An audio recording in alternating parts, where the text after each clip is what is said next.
Boa noite, galera. Como vocês estão nessa noite? Eu sou a Fernanda, eu falo do interior de São Paulo, como o sotaque bem vai demonstrar. E eu estou gravando esse episódio de podcast porque eu tô a fim de pincelar umas iniciativas de justiça social e solidariedade entre agentes. Eu tô no primeiro ano de direito, eu não sou especialista em nada e não vou ser por um bom tempo, mas eu me deparei nessas noites de busca por esperança nesse Brasil de 2019 com menções à justiça restaurativa e comecei a pesquisar isso tem uns tempinhos já, acho que uns 3 meses. E conversando com amigos, inclusive do direito, ninguém nunca tinha ouvido falar e os poucos que tinham sabiam menos ainda. Resolvi então que eu precisava gravar sobre iniciativas existentes que podem trazer alguma esperança pra gente, uma vontade de continuar a lutar por justiça social e parar de achar que tá tudo perdido, por um mundo em que cada um possa encontrar paz, conforme precisar. Vamos lá falar de justiça restaurativa então, começando por um exercício de definições. Bem, para aqueles que já ouviram algo sobre a justiça restaurativa, ela não é só uma técnica de resolução de conflito. Mas arriscar uma definição desse processo, que a prática e o estudo estão super em evolução, é meio complicado. Então aqui, nesse podcast, vamos ver a justiça restaurativa como um processo colaborativo que orienta reações ao crime e à delinquência no sistema jurídico. Mas ela não é só aplicada ao sistema jurídico, como vamos ver adiante, mas vamos lá. Vamos entender um pouco desse amplo processo e a definição. Quando um dano ou uma ofensa é cometido contra alguém, a reação usual do ofendido não é procurar judicializar a questão? Vamos nos manter nos exemplos simples, como um furto, para entender melhor. Você foi furtado e o infrator vendeu seu celular e posteriormente foi preso. Você se daria por satisfeito só com a prisão dele, mesmo sem nunca mais ver ou recuperar seu celular?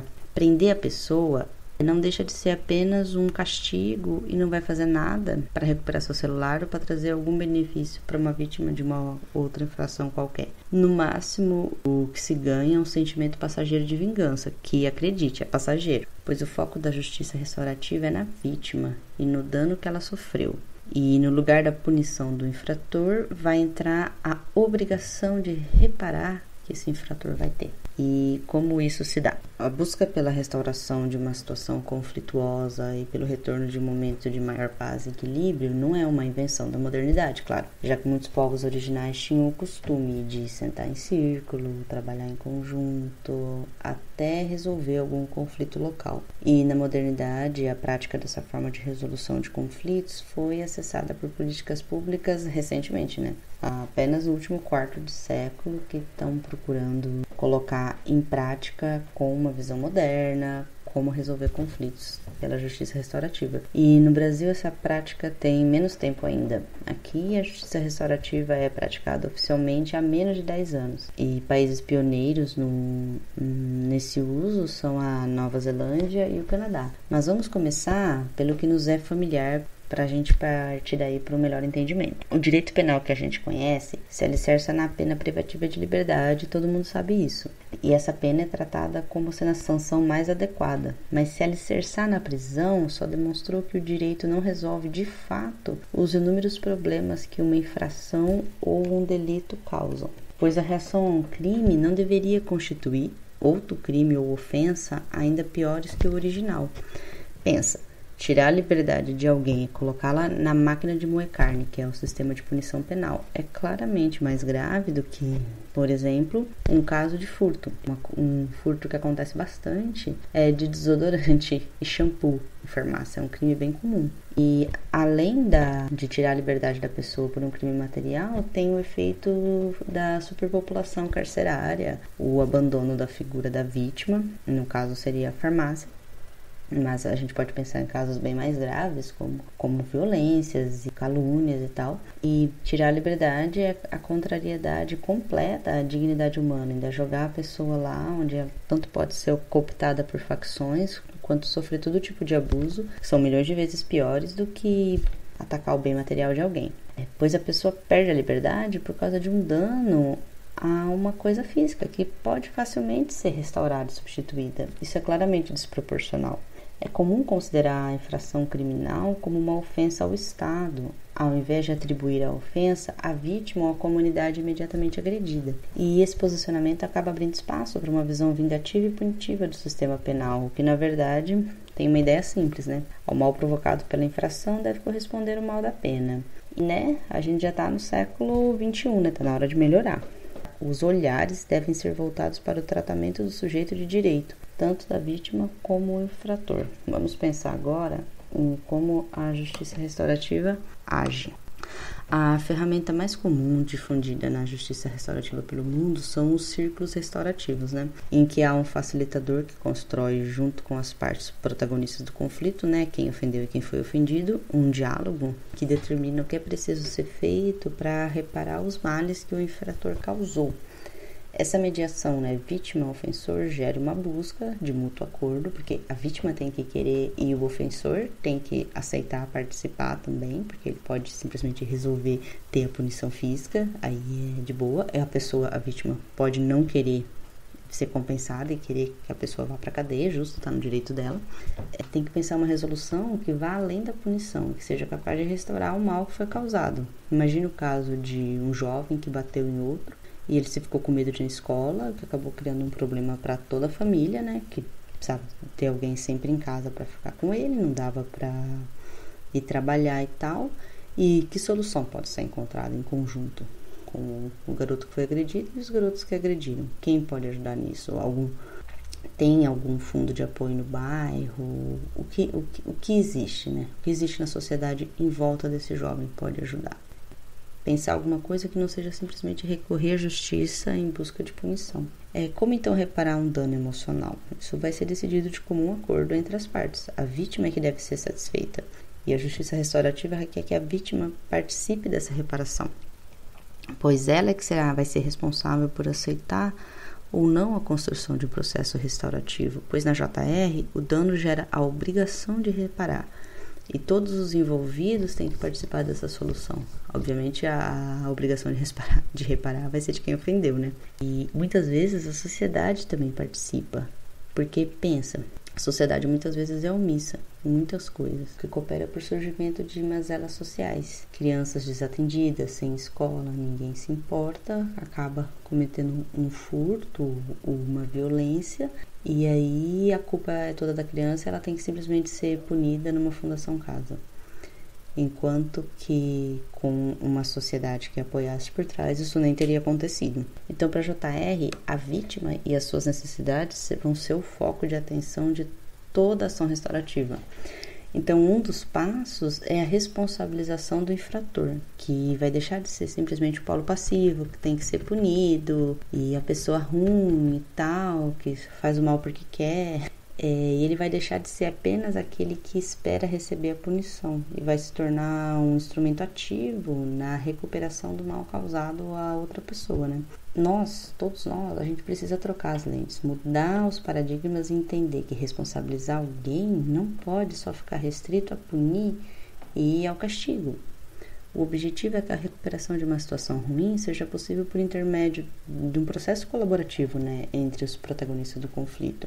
O infrator assume a responsabilidade durante o decorrer do processo restaurativo e entende como as pessoas foram afetadas pelos seus atos e qual a reação em cadeia, que ele pode ter causado com o conflito que ele fez, ou com o crime que ele cometeu, com a infração. Outra coisa que pode ser trabalhada num círculo restaurativo é o comportamento que levou a pessoa a causar mal a outra e o que se pode fazer para alterar esse comportamento, para não ter reincidência. O infrator precisa assumir e entender os erros que ele fez para então poder reparar e não reincidir. Essa busca, pela pacificação social é mais efetiva do que uma decisão judicial, porque a decisão jogaria a pessoa na cadeia, ela ficaria lá na mão de sabe lá que facção criminosa, poderia sair até pior, poderia sair traumatizada. Toda a família desse infrator, no caso dos muitos que tem família, estaria prejudicada, porque pensa no tipo de revista que as mães, as namoradas, as mulheres passam para chegar numa cadeia, uma humilhação para toda a família. E quanta gente por aí que tá presa porque roubou peça de carne no mercado, desodorante, um uísque pro final de semana e vai pra cadeia. Coisa que podia ter sido resolvida de outra maneira. Porque realmente o julgar que um bem material é muito mais importante que a liberdade de outra pessoa, pra mim, que, como eu disse no início, eu não sou especialista em nada, me parece bastante absurdo. Não é pra ninguém ficar quieto, impune e sem receber nada, é pra... A busca aqui é pela cultura de paz, pelo bem viver, mas vamos refrasear um pouco. A justiça restaurativa, quando se propõe a restabelecer qualquer pessoa afetada por um conflito, a justiça só é restaurativa quando se propõe a restabelecer qualquer pessoa afetada por um conflito. Pode ser alguém da família, pode ser alguém vítima do efeito dominó, que uma coisa ruim foi causando em todo um bairro, por exemplo. A família, né, a sociedade como um todo, pode ter sido afetada pelo conflito, pode ou não ser crime. E a JR faz esse restabelecimento ao compreender exatamente quem foi os prejudicados, que é uma das buscas, o que significou o dano para toda aquela família, aquele entorno, e que pode ser feito para esse dano ser restaurado. Há mais a ponto, claro, que a JR não é um processo restrito à justiça e a crimes. Tem muitas escolas no estado de São Paulo, no Brasil todo, no Distrito Federal, e associações de bairro, de moradores que estão usando para dirimir conflitos entre os seus, sem precisar buscar justiça, sem precisar chamar a polícia. Tem núcleos restaurativos nos bairros que podem atender.